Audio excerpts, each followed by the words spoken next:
Hey guys, what's up? So, I'm going to talk about Genesis chapter 16 in the King James Version Bible. Keep in mind, this is the mystic occult perspective in my point of view. There's several ways to understand symbolism, and I'm just going to give you one take on it, all right?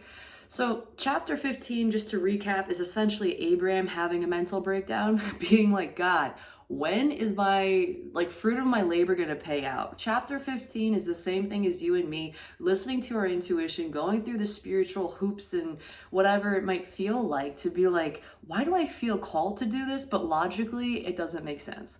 And Abraham had that, I guess, like when you hit a wall kind of moment. And in chapter 16, his wife Sarai is having the same experience. So Abraham had that, which is, I mean, he's not symbolic of the ego, but he's symbolic of the masculine nature. So you could see that as like man or the masculine, divine masculine having the issue. And then chapter 16 is the divine feminine or Sarai having the issue, okay? So I'm going to start now, and it's going to say, we're going to start with verse 1. And it says, Now Sarai, Abram's wife, bare him no children, and she had an handmaid, an Egyptian, whose name was Hagar. Hagar is an Egyptian woman, and Hagar means to flee or like a fugitive. So because she's a handmaid, you can see her as a servant. And in the spiritual way of understanding the difference between your spirit and your mind, the mind is the lower nature of the spirit. But just because the spirit is the higher nature in that context doesn't mean that the spirit has a lower nature as well. Hagar is also a woman. So Hagar represents the lower nature of the spirit and Sarai represents the higher nature of the spirit. Because Hagar is an Egyptian, it means she's more correlated to the lower nature because Egypt means bondage. Egypt is also related to the ego and the mind. So that's why Hagar's linked to the lower nature and Sarai is representative of the higher nature because Sarai is also Abram's wife, and wife in mysticism is the emotions, but because she's Abram's counterpart, it means she's the higher divine feminine nature of Abram, all right? And Abram also has lower natures of himself as well. Lot is depicted as Abram's lower nature of himself, his mind, his ego. That's why Lot gets into so much trouble. That's why he chooses Sodom and Gomorrah as his place of land that he wants to dwell in, because he's choosing the material realm, right? He's choosing what physically and literally looks appealing and promising. But just because something is visually appealing and visually seems promising doesn't mean intuitively it will line up the same way. What's that saying? It's all that's gold doesn't glitter, or all that's glitters doesn't really isn't gold. I'll put the quote I have here, but basically what that means is like, not everything material is going to be actually abundant in both the physical and inner realm nature, okay? So the next verse is, And Sarai said unto Abram, Behold now that the Lord hath restrained me from bearing. I pray thee, go in unto into my maid. It may be that I obtain children by her. And Abram hearkened to the voice of Sarai. Here Sarai is basically saying, Abram, go have sex with my maid. That's if you take this literally. Because Sarai doesn't think she can conceive. She's been barren this entire story. But being barren as the feminine figure means your spirit hasn't met itself yet. The spirit doesn't understand its divination yet, its potential yet. When you're going through your spiritual journey, it's not like you wake up like this immediately and you're a master manifester. That's Christ consciousness. That's Jesus's responsibility, right? That's the archetype he serves. But understand each man in the lineage until Jesus is born is symbolic of an aspect of you of awakening.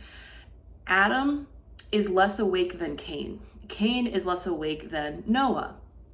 Abram is more awake than Noah. Then Isaac is more awake than Abram. Then Jacob is more awake than Isaac. Like the lineage, every new man that's introduced in the Old Testament until it gets to Jesus is just symbolic of your ego leveling up every time you hit a rock bottom or you hit a wall moment like Abram did in chapter 15 and questions your intuition and your divinity. You're like, am I really made for this? Am I supposed to follow my dreams? Am I made for my God's calling? The answer is always yes. yes, but the ego will come in and doubt you. So here Sarai is basically saying like, listen, I'm barren. This is an example of Abram and Sarai in duality, the feminine and masculine principles, doubting themselves, falling apart, and hitting that aspect of trying to transcend, level up. But in order to level up, you kind of have to get burned sometimes, right? You have to break down to build up. So here Sarai is still doubting that she can't bear a child because she hasn't met her full spiritual potential yet as the feminine nature. But she sees Hagar as capable of being able to bear a child, because for whatever reason she looks at Hagar and thinks, well, she's a female, right? She probably can do it. And because she casts that judgment on Hagar, what's going to happen? You need to understand your judgments of your reality is exactly why your reality plays out the way it does. If I was to judge somebody else to say, oh, you know, they're better at talking about Bible verses than I am, I don't know if I'm really good at this stuff, what's going to happen? My judgment is going to come correct in that way, right? Whatever, so within, so without, so above, so below. Whatever you project, you're going to get back. So if I doubt myself as somebody who doesn't understand this stuff, it's going to come across my work. It's going to come across me not being able to speak how I genuinely feel about these verses. But I'm doing the best I can and I feel called to do it, so therefore it's going to show in my work. And if I think somebody else is going to be better than me, then they are. It's not about having an ego, it's about believing in yourself. And the same goes for anything. If you don't think you're good enough to be a teacher in like the education system for like fifth graders, you're not gonna be. If you think someone else is more beautiful than you, what's gonna happen? That person is gonna take the man you're interested in because you have doubt, you have fear, you have guilt, and you have shame towards yourself. It's about transcending the lower vibrational thoughts of doubting your capacity to manifest and understanding you need to put that doubt in the opposite direction and have conviction, which translates to faith in Latin. And faith is the basis of religion. If you don't have faith, you're not gonna have anything come to save you, right? That's what religion believes. Religion believes that, oh, Jesus Christ is going to come back and save you. You're the second coming of Jesus Christ. You're Christ consciousness. The first coming was this symbolic example of how our psychology works as human beings, right? These verses are the so above. The so below is human being born into a body and recognizing its potential. We are the Christ figures that come back to ourselves. You're born pure, you forget when your mind gets introduced, and you're reborn, you resurrect and you transcend. You crucify your body because you sacrifice the physical realm, and you recognize, holy shit, I'm not just my mind. I'm a spirit, and everything I think and feel and express outwardly is gonna get mirrored back to me, and that's embodying the Christ consciousness creator. Sarah is not doing that right now. Sarah is putting her faith in somebody else being able to manifest better than her. And that's why Hagar gets pregnant. And that's why Sarai gets pissed off. Just like you and I, when we cast judgment on somebody else thinking they're better than they get the outcome we want, we get pissed off. It's about using that judgment as data and being like, no. I'm good enough to receive what my heart's calling is because it's in me for a reason. I don't choose the things I love. The things I love choose me and they want me back. I just have to stop judging against me being able to receive it or not. It's not a question if I want to receive it or not, or if I feel worthy enough or not. It's I am worthy enough. I have to shut down my logical, rational reasoning as to why I shouldn't get it and believe I just do because it picked me. You don't pick the things you love. The things you love pick you and want you back intensely. Okay? So that's what verse 2 is about. Is Sarah being like, I can't do it, Hagar can. You give her a child. Or yeah, you work with her because I clearly can't do it. Verse 3. And Sarai, Abram's wife, took Hagar, her maid the Egyptian, after Abram had dwelt 10 years in the land of Canaan, and gave her to her husband Abram to be his wife. So here, this goes against the commandment of like, thou shalt not covet thy neighbor's wife, or like commit adultery or whatever. Why on earth, if it actually meant that, would it biblically be seen and spelled out here that Sarai's like, it's okay, Abram, you can just go marry my servant. Forget about our connection. Forget about our communion. Forget about our commitment with one another. Go commit adultery. If committing adultery was literally not allowed on the physical plane, 1, why does it happen all the time? And 2, why is it biblically saying right here, hey, Abram, go have sex with another woman, even though we have a commitment to each other?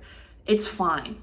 That doesn't make sense. Religion takes symbolic things like this, twists it, makes it literal. But if this was to be taken literally, if someone was to commit adultery, they would be punished on the dot, on the second. But guess what? That's not how the universe operates. The universe does not operate on morals. The universe operates on specific principles that don't take into consideration what you think is morally good and bad. So Sarai again is just like, hey, take my maid and have sex with her and have a kid because I can't do it for you. And when Abram dwells in the land of Canaan for 10 years, you need to understand Canaan means a place of humbling. And the number 10 in numerology, especially in Greek, means completion. So Abram fulfilled the humbling process, which took 10 years. Essentially, he had time with himself. He understood who he was, right? Chapter 15 was him having a breakdown, and then him alchemizing himself back in verse 17, which suggests smoke that was coming out of him understanding the duality between the light and the dark, or his conscious awareness and his dark awareness, or his subconscious programming. When you find that middle ground of the burning lamp that will shine light and smoke will come smoldering outward between your conscious awareness and your subconscious awareness, that means inner alchemy is going on, and you're transmuting yourself. You're ridding yourself of the old programs that no longer serve you, and you're downloading new thoughts that serve you best. And that burning lamp is symbolic of you understanding your God's power. And the more you transform, the closer you get to that burning lamp, and you see light transfuse all over you because you finally understand your power. Abram had that moment, right? In the chapter before this. I'll put the verse up here so you guys can understand what I'm talking about. Verse 16 is Abram already doing that, already transforming.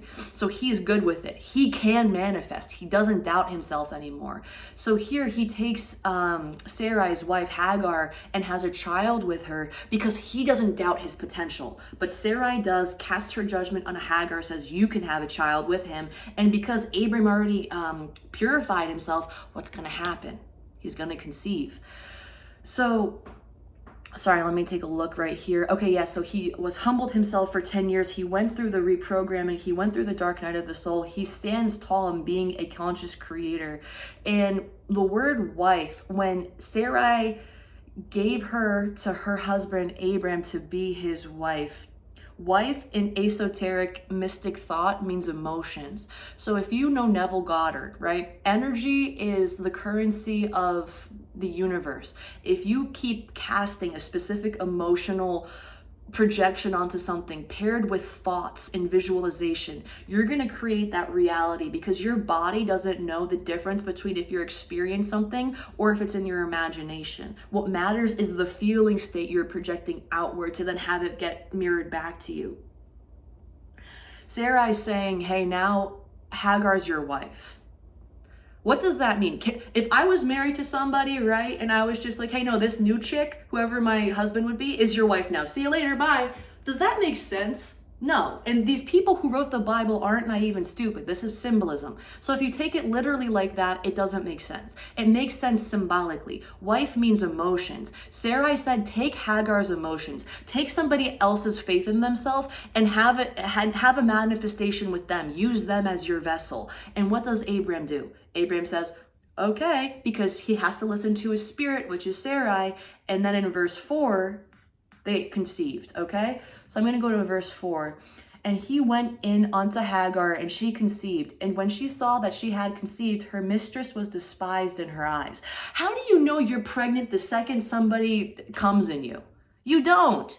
You don't. You have to wait a little bit, then you get a pregnancy test. Even though there are really cool visualizations of when sperm hits an egg and then a light is like casted out and you're like, oh my God, that is amazing to see consciousness just spark right there, life spark right there, you know? And maybe I'll put a picture of it here if I can find one. But like the general Joe Schmo doesn't know if they're pregnant or not. Honestly, some people don't know they're pregnant until they're like 6 months in and they're like, whoa, I have a belly. Like that's a show on TLC, you know, because Americans, like we don't have any other source of entertainment other than settling for this kind of crap. So it's like, when you take it literally, it doesn't make sense. How would Hagar know she's pregnant or not? Like some people might have the intuition, but others don't.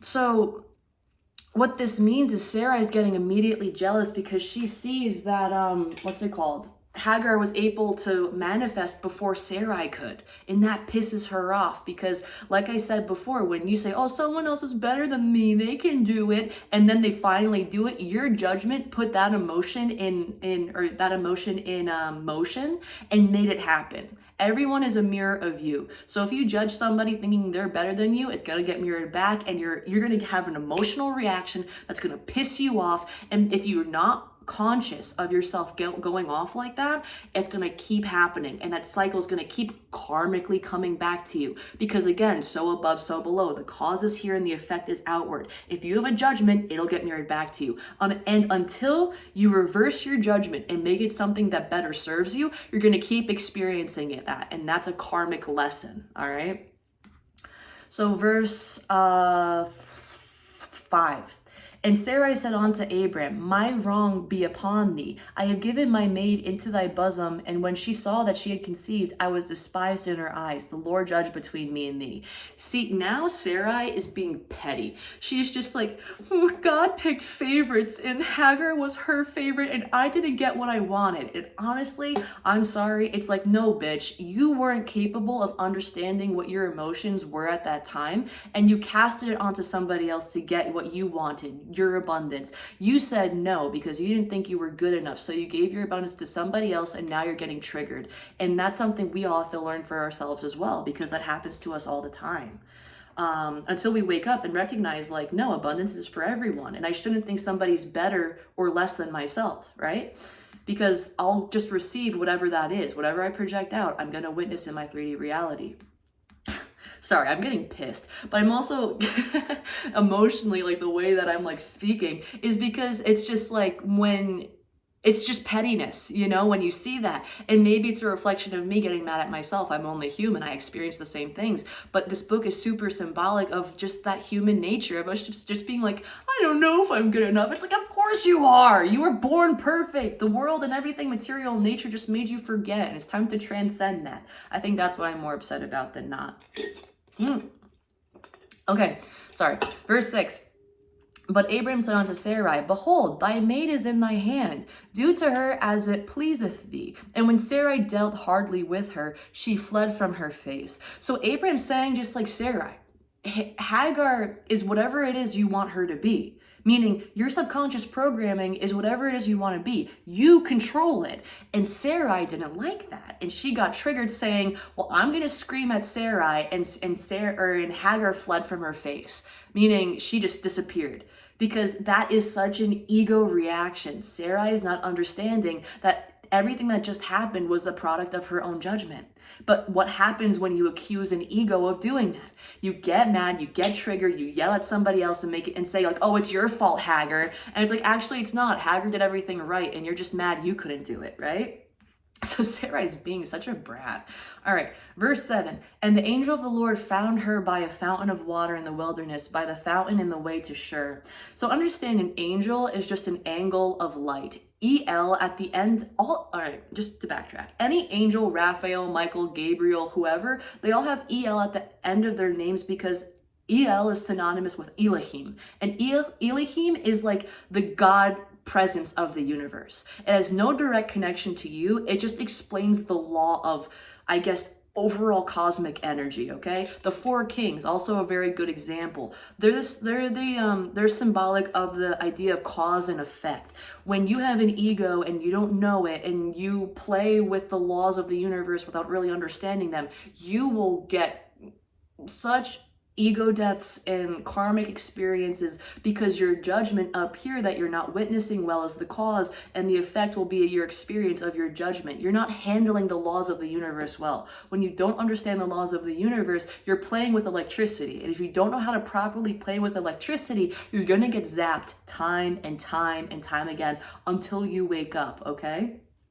So An angel, so an angle of light, meaning enlightenment or consciousness, is finding Hagar in the wilderness. And when you're in the wilderness, it means you're like in the muck of things. You're in like all these you're like in bondage essentially, like you're in confusion. And the fact that she's by a fountain of water in the wilderness means purification or baptism. And when you have a baptism, it's an emotional cleanse. Think of any time you cry, why do you have tears? The tears are streaming down your face because you're cleansing yourself of what was holding within you, like this dark space that you needed to release. That's why walking in the rain feels good. It's very cleansing. Water has a very cleansing property to it. So when Hagar is going in by the water in the wilderness, it means she's cleansing herself from the darkest places of her subconscious, the things that are most confusing. She's hitting a wall and being met with light. And it's the same thing as when you hit your rock bottom, what happens? You let go, you surrender, you stop judging yourself, you stop thinking, and you just say, God, help me. And when you say, God, help me, you give the responsibility to somebody else outside of you, which indirectly is just God itself. You are God energy, but now you're finally letting your spirit come in and guide you, rather than your judgment making you go batty and running all over the place trying to find solutions. If you just sit in the wilderness, in the quiet, and purify your mind, which is synonymous with the water, you're going to be met with an angel or consciousness or enlightenment. And that's why an angel visits Hagar in the wilderness. Okay? So we have, and sorry, by the way, by the way of Shur, that area, Shur in Hebrew means to behold, to look, or to gaze. So if you're really doing this, when you're gazing at something, are you just kind of side-eyeing it and being like, oh, cool, right? Whatever. No, when you're gazing at something, you're like, oh my God, how beautiful is that? You're really taking it in. So Hagar is really taking in this angel of light, this consciousness. The mind is really taking in enlightenment right now and doing its best to get purified of the wilderness, all of the things that no longer serve you, all of the things that hold you in bondage, okay? Verse 9. Verse 8. And he said, Hagar, Sarah's maid, whence camest thou, and whither wilt thou go? And she said, I flee from the face of my mistress Sarai. Here God is saying, where did you come from? And when you're at the darkest moments of your life, at your rock bottom, you kind of ask yourself that, where did I go wrong? Who am I? What's going on? You reflect on all the past aspects of yourself that you think you are, right? That's why Abram left the city of Ur. The city of Ur is his homeland. When you leave your homeland behind, you leave all the things that are familiar to you behind, and then you follow God because he asked you to follow him. God came to Abram. Abram didn't come to God. So it's the same with your spiritual journey. God just comes to you a little bit louder, and you're forced to leave all the material things behind that make you feel safe and comfortable, and you follow your intuition, which is not predictable. Your mind will come up with stories because it knows the outcome of whatever it might be, right? The mind's responsibility is to protect the body. If it can't calculate or perceive the outcome of something, it's going to say that that thing is a threat. So that's why your mind thinks the intuition is a threat, because you don't get everything you're meant to do in your lifetime in one channeling to God, right? Your intuition will like drip out, drip out what your plan is. It'll be like, hey, go to the store. And then you're like, I don't need to go to the store, but it feels right. So you're like, all right, I'm going to go to the store. You go to the store and you run into somebody. And at the end of it all, or in the beginning of it, you were just like, man, I really need a new job, right? And you're just like, why do I have to go to the store? I don't have money to spend here. And then you run into somebody who's like, hey, I actually have a position open if you're interested. Boom, there's your job. You don't need to know the outcome of why you have to go to the store. What you need to know is following what feels right, okay? It doesn't make logical sense, which your mind will try to justify and talk you out of doing. It has to make intuitive sense, and that will lead you to your abundance. It'll lead you to what you're trying to create in your reality. So God is saying, like, where did you come from? Who do you think you really are? And then he says, and whither wilt thou go? Basically implying, so where are you going to go from here? You hit your rock bottom. Where do you want to go now? Do you want to stay here, or do you want to transcend? Verse 9, and the angel of the Lord said unto her, return to thy mistress and submit thyself under her hands. This doesn't mean, go back to be mistreated and get yelled at by some woman. Sarai is symbolic of the higher nature of the spirit, And Hagar is symbolic of the lower nature of the spirit. You need dualities to understand who you are. Just because you have a lower nature doesn't mean it's bad. Just because you have a higher nature doesn't mean it's good. It's yin and yang. It's opposites. You need duality to understand life and reality. You can't have one without the other. They both are significant. They both are important. So here the angel is saying, return to be whole. That's it. Verse 10, and the angel of the Lord said unto her, I will multiply thy seed exceedingly, that it shall not be numbered for multitude. So here the angel is saying, whatever it is you want to create, whatever it is you want to manifest, I promise you, I will allow you to receive your abundance. It's going to be multiplied. There's not going to be a shortage. I promise I will multiply your seed exceedingly. And that's what God is saying to us. When you return whole, you're going to get whatever it is you want to receive. Right? You don't choose the things you love. The things you love choose you. The things you want to have through love want to choose you back. It's just us denying ourselves, thinking we're not worthy of them. So the angel saying, go back to your spirit, go back to Sarai, to be a whole spirit. Verse 11, and the angel of the Lord said unto her, behold, thou art with child, and shalt bear a son, and shalt call his name Ishmael, because the Lord hath heard thy affliction. Here, it's saying that God understands and will hear you no matter what the darkest moments you're going through. The thing is you have to understand you can always be saved. People who pray without understanding that they're God, that they have the Christ potential to manifest in front of them, don't believe that they have the potential. So that's why their prayers do not go answered. They're not charged with emotions. They're not charged with conviction. And anyone who understands Neville Goddard knows you have to walk in faith. You have to have conviction. So if you don't have faith in God, he will not hear you, because you indirectly are God. But when you walk in knowing that you are the creator here on earth, that's meant to wake up to its power and its consciousness, you will be heard for every affliction you think you have, because you see life differently. You don't see it as an affliction. You see it as, I conquered this. Okay, verse 12, and he will be a wild man. His hand will be against every man, and every man's hand against him, and he shall dwell in the presence of all of his brethren. So here it's basically saying like Ishmael is going to be a kind of like, I don't want to know why I want to say this, a rabble rouser. He's going to stir up a little bit of trouble. He's not going to be the traditional guy. He's not really going to listen to God directly. He's going to go by what he thinks, and he's going to be like a bull in a china shop. But as you know, much like myself, when you try to rationalize your way into creating reality rather than listening to your intuition and your alignment, your spiritual journey becomes a lot harder, because now your mind is trying to get involved to kind of create this kind of thing solely, without any involvement of the spirit. And that's what Ishmael is symbolic of. It's kind of, Hagar is symbolic of the lower nature, so she cannot produce somebody of a higher nature. That is just her archetype. So her offspring is going to be that of the same nature. And because he's an offspring of somebody who's more closely related to the lower nature, or like the lower nature of the spirit and the lower nature of the mind to an extent, especially because Ishmael is a man, it's showing that he's symbolic of the lower nature of the mind, or the ego.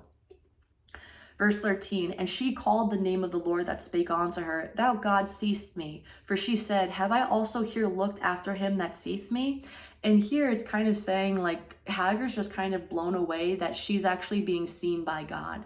To an extent, in the spiritual community, you can think like, oh, God only looks at like certain people, right? There's a chosen certain amount of people. And it's just like, God is no respecter of persons.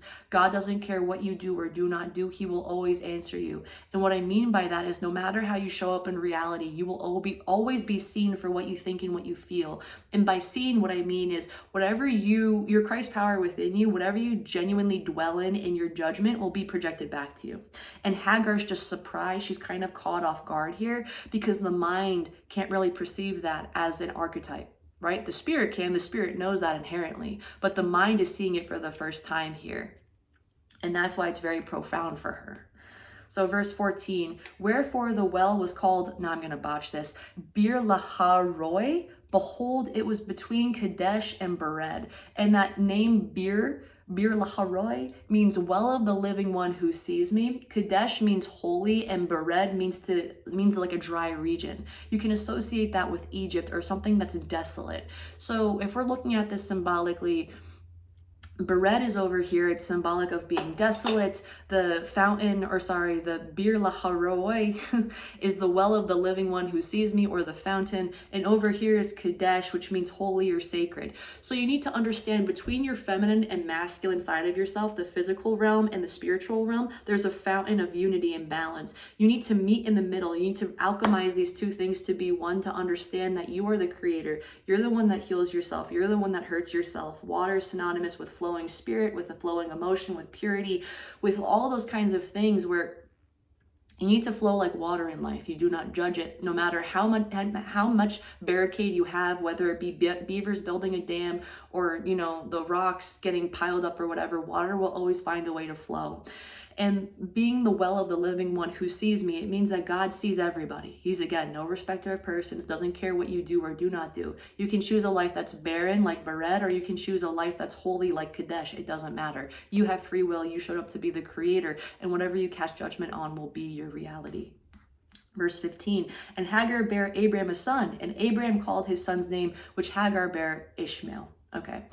So they have a kid. Great. Verse 16, and Abram was 86 years old when Hagar bare Ishmael to Abram.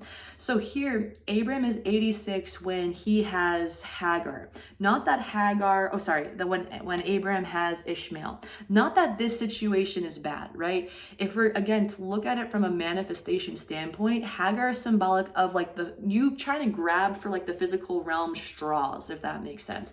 So like you'll settle for what you think is practical, for what you see here. You won't wait and be confident in that you'll receive what you see here, right? Your imagination or your third eye.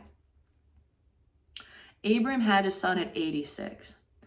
86 has the gematria value of God, or Elohim. And in here, Elohim, like I said before, is symbolic of the creative force, right? It has no relationship to you. It has no context to you. It's symbolic of karmic power. So whatever you put your mind and your emotions to, you will receive in either direction, whether they're fulfilling or not so fulfilling. Ishmael can be seen as you settling for a manifestation rather than you getting what you really want, which is Isaac. This is something cool to note. Abram has Isaac at 99 years old. And when you look at that gap between the years, you have 86, which represents God or Elohim, the karmic power. Then you have 13 years, and then you have 99 when Abram has Isaac finally, when he fulfills the covenant. And then there's the idea of circumcision, which I'll get to in another video. But that 13 years shows death, or rebirth, or resurrection, like that card in tarot, right? 13 is the death card, and death just means change. It means transformation.